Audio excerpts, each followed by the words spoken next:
Uh, Hello everybody. Um,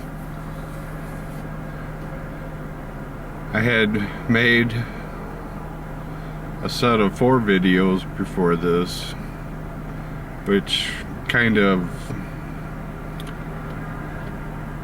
went into a certain viewpoint, and a lot of people might not be aware of how viewpoints develop and what they turn into, and everybody's got a different viewpoint on something. It depends what they want to become.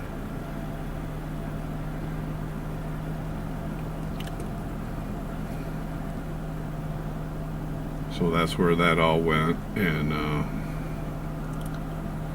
that's kind of where this video is, as a continuation of that. Yay! So, it's the Bible is a collection of books, and for the most part, it's people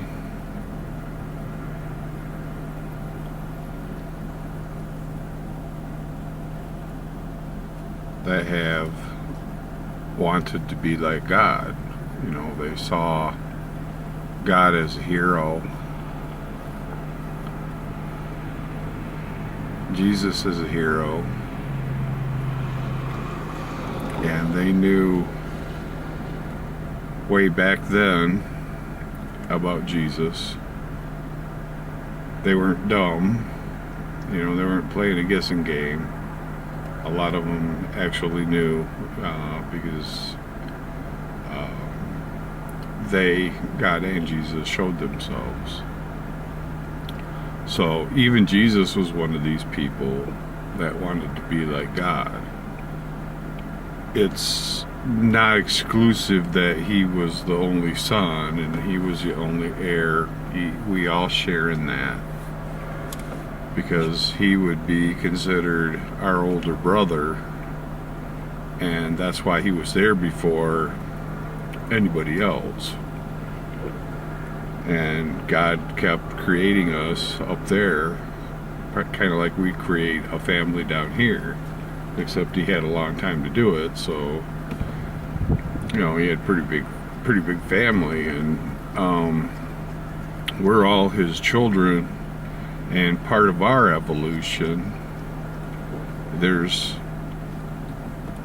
just the part I can see is, you start out in the spirit world, you might have been there 1,000 years, you might have been there 5,000 years, and pretty much we all knew each other. We were there quite a while, and we developed ourselves like we develop ourselves here. And at one point in time, God had asked us to come and be born. And one of Dave's dreams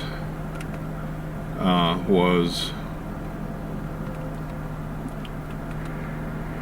him and a friend of his was walking through a wheat field, and something come out of the sky and plunged into the ground, and it was a big wooden stake, and he looked up to see what had happened, what did it, and he was pulled up into heaven and overlooking the earth. And he remembers God asking him something, to go get him something, and God had sent him to a place, an icy place, where he had to dig out of the ice a world like ours that was in a bottle, and it was full of stakes. And he was put back on earth, and the stakes are representing of where God's people are, what God's covenant is, and that it would be here on earth, and somebody would have had to have set that up. But he didn't know it until he was told the story of everybody having to, that everybody was asked, and then he kind of put it together from that dream, that dream was actually part of being shown what to do. And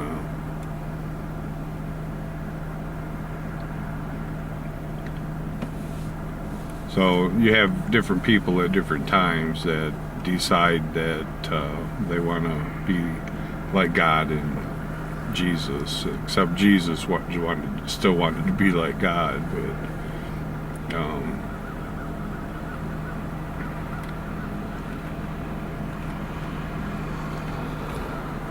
he did his best.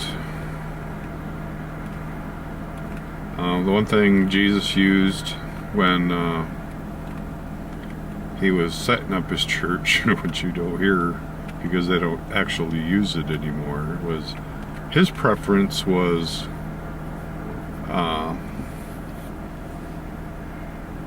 let me see.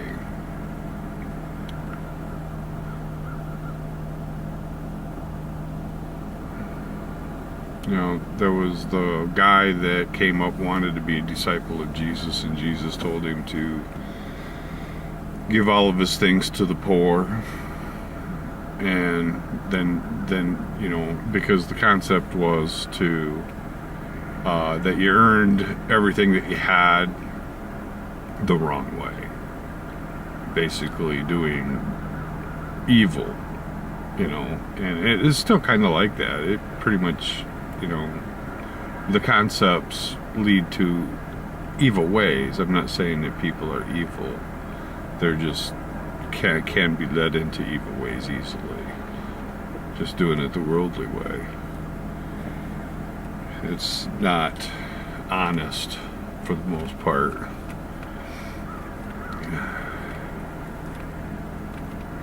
And you don't have any control over it.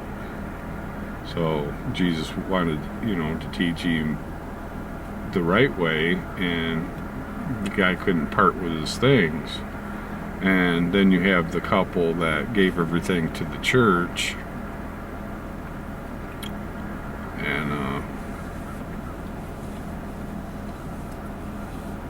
it's busy back here.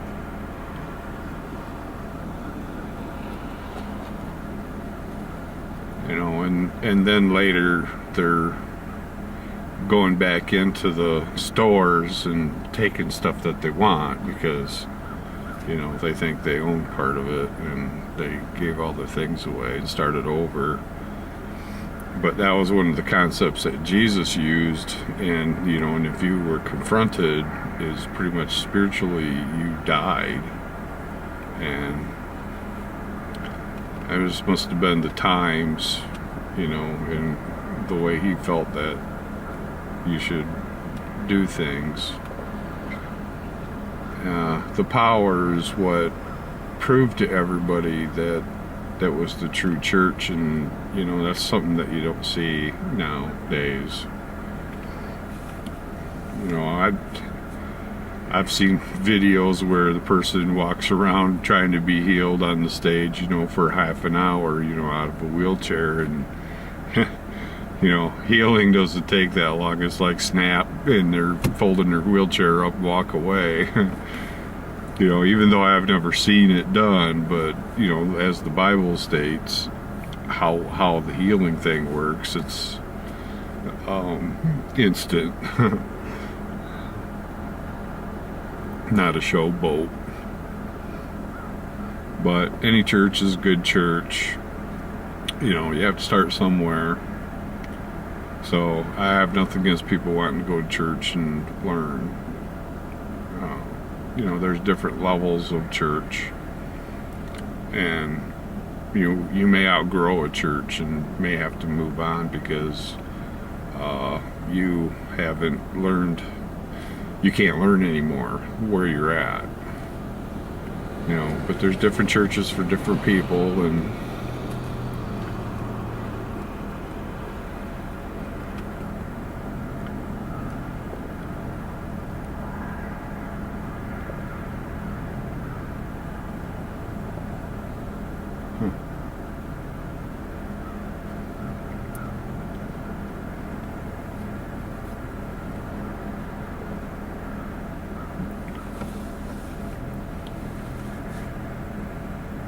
you know, and when Joe restarted the church, he, I'll just call him Joe for the better part.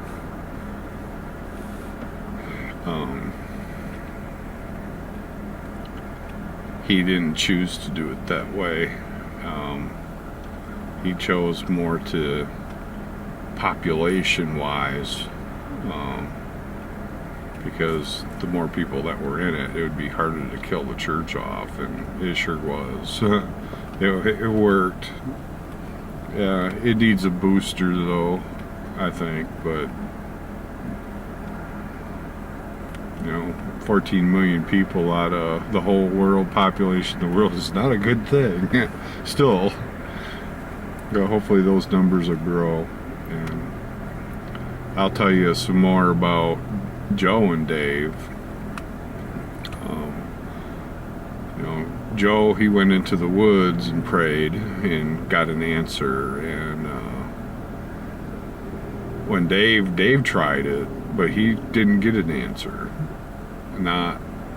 He did it too soon, because the age thing, like I was explaining, wasn't his time. But when he did get back from there, Dave would have been 12 years old, and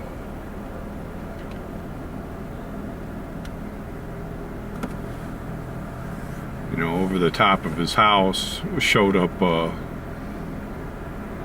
you know, where his family was at, a big round ball in the sky that was glowing really solid, and you know, and it was pretty much self-lit, and you know, it was one of those weather balloon things. You know, it has to be a weather balloon, and just to explain it, you know, on the radio, once everybody thought it was a weather balloon, they all went in. And you know, following that event, one of the neighbors was complaining about one of the trees in his yard, which was a big, gigantic 100-some-year-old weeping willow. It was just absolutely monster tree. And when he tried to have barbecues in his backyard, there was a lot of bugs that were in the tree, little black beetles that would fall out into your food and stuff. And then in the fall, you know, the tree just dumped all these little tiny leaves, which made it impossible to rake them, and all the really long spindly sticks, you know, that were like whips that would fall out, and you couldn't rake them either. So the tree was really messy. And I remember Dave was sitting in the back seat and listening to this conversation, and his dad was like, yeah, you should get rid of that tree. And Dave lit up, you know, pretty much because he knew that tree was gone. Something told him that that tree was going to be removed. And a month or so later, this freak storm went over, and the whole outside turned orange, and usually that's a sign of tornadoes, but it was orange. You couldn't see nothing outside. And when that fog lifted, the neighbors calling his house, you know, and his dad went running out, went over there, and so did everybody else. Went over there, and something had reached down and picked that tree up out of the ground by the roots and laid it in between the garage and the house, missing the neighbor's house. And that was a pretty tight fit, you know, for there being no damage. It was pretty awesome, and Dave was pretty surprised over that, you know. But that was his 12-year-old experience. And don't know if Joe had a 12-year-old experience, but I do know his 15-year-old experience. and or 14-year-old experience, because Dave's was 1 year off from Joe's experiences. And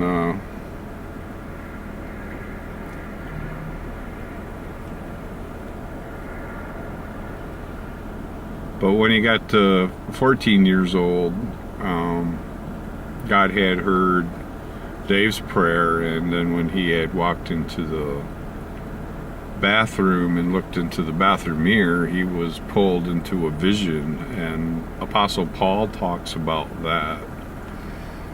And he was taken to somewhere where there was a white house with 4 pillars, a big red barn in the back, and he was walking through a field of grass and had come up to a valley, and saw a grove of trees in the bottom of the valley.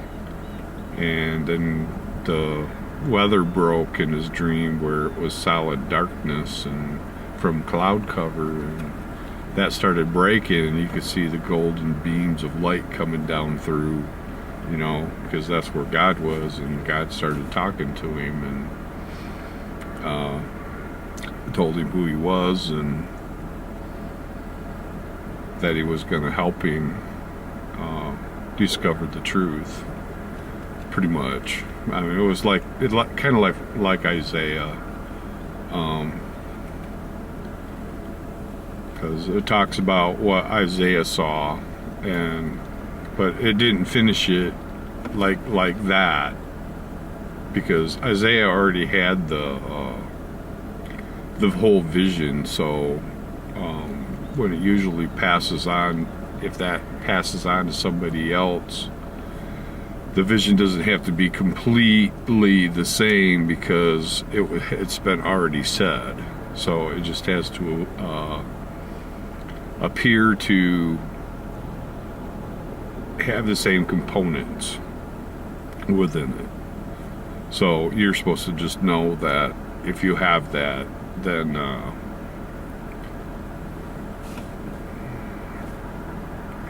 it's supposed to be the same as something else. You're supposed to look for it. So if you have the mindset that you have to find it, then you're going to have to find it. It just depends on your mindset. I think it depends on your mindset.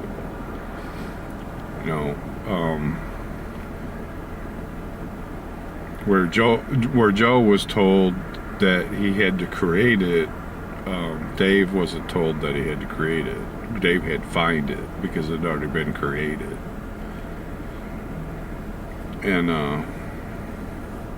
so Dave is looking around for answers, and he's getting more information, Dave does, and but it's not fully complete, because Joe had already completed it. So it was a matter of Dave finding it, because it was already set up. So the two sides are a little different in the aspect of what you're told and what you're shown and what you do. And it's examples that God gives everybody through a few individuals. So if Joe says, pray and ask and you'll get an answer, then you pray and ask and get an answer, because that's what he did, and that's what Dave did. And if you don't get an answer, you're going to get something close. Somebody is supposed to know. So, like, if you have a dream and you don't know what the dream means, and you take that dream to some website on the internet and you want it interpreted, or at least in second opinion, what you think somebody else might know what it meant, see, and that's the whole purpose of the dream, is to get you to do that. And the whole purpose of God saying something to you is to get you to do that, see. So you look around for people that are like you, that have had the same experiences that you have, so that you can hopefully find an answer for that.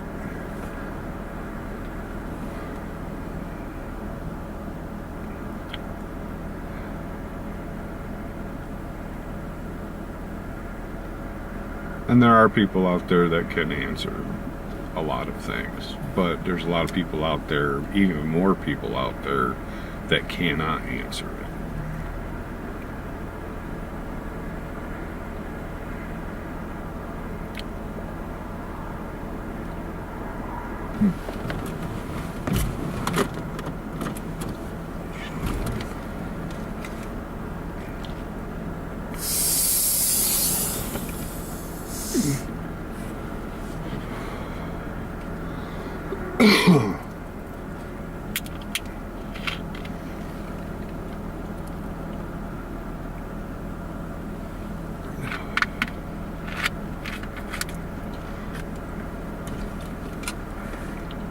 So during the time that Joseph was told that, he's waiting to get a book. And he has to wait until he's 21. And Dave, he's not knowing Joe's story, so he doesn't know that he's got to wait. And since it wasn't 14 for Dave, it was 15 for Dave.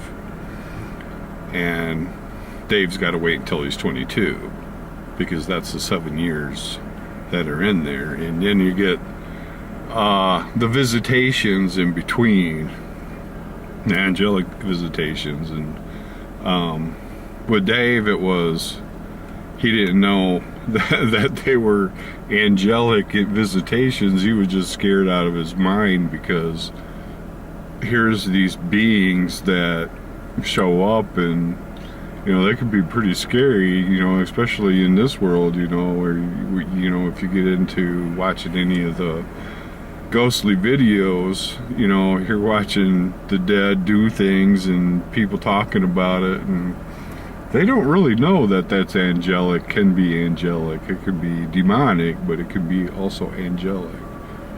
And Dave's experience paralleled what's called the Greencastle ghost on that goes around on the internet. That guy saw pretty much the same kind of things that Dave was seeing, and just how the event went down in the kitchen that he was in. The cupboard doors kept falling off, and he had to keep picking them up, and he was trying to, he had put paper towel on the counter and was trying to make a sandwich, and he's going back and forth, and this spook is raining liquid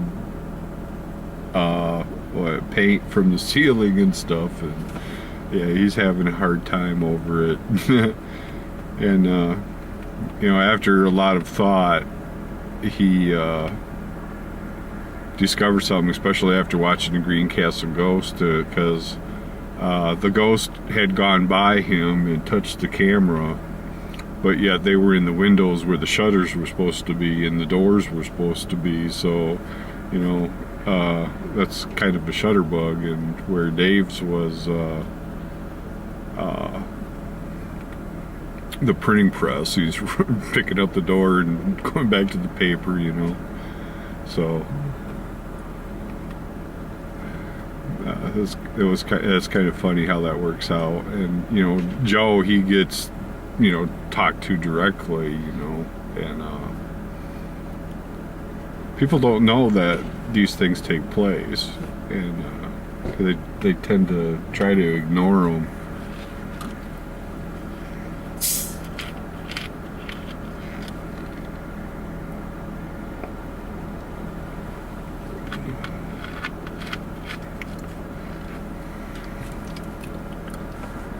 Well, then Joe has to go pick up the book, and he has to be sneaky about it because he already said something, and other people want it too,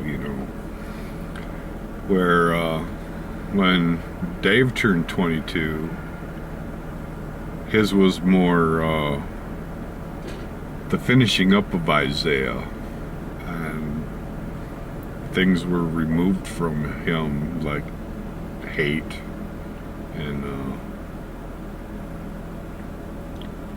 ridicule, stuff like that. He didn't swear after that because he always tried to stop swearing and he never could. And his friends, he was trying to always get his friends to help him out. But when he quit swearing, none of his friends ever paid him any attention because they just didn't care what was going on with him, which was too bad, really.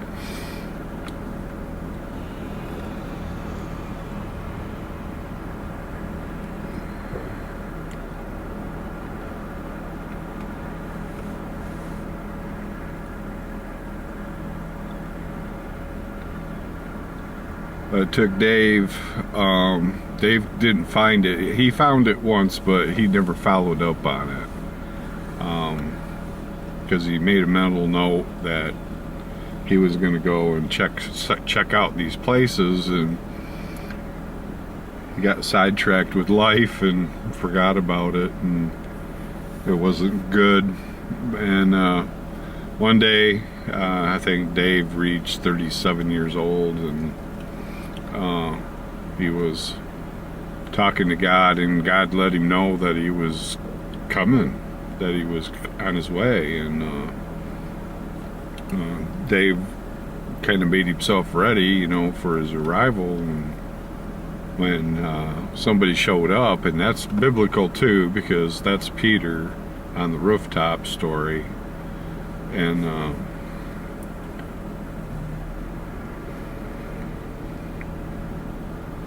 you know, and then it was explained to Dave about Joe, and he found that really fascinating because he was a lot the same way as Joe was, and you know, spiritually looking, and trying to go to heaven.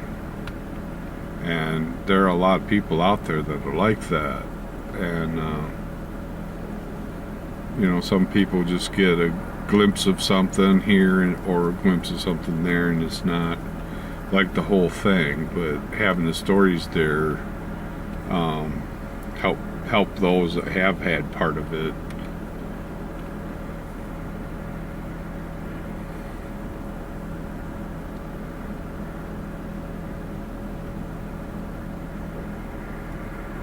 But I think that was the age that Joe had died was 37, and I think that's the age that Dave found out was 37. So it kind of goes together pretty well, like a piece of a puzzle, that it's by age. Well, I hope you liked the video, and you have a nice day, and until next time, goodbye.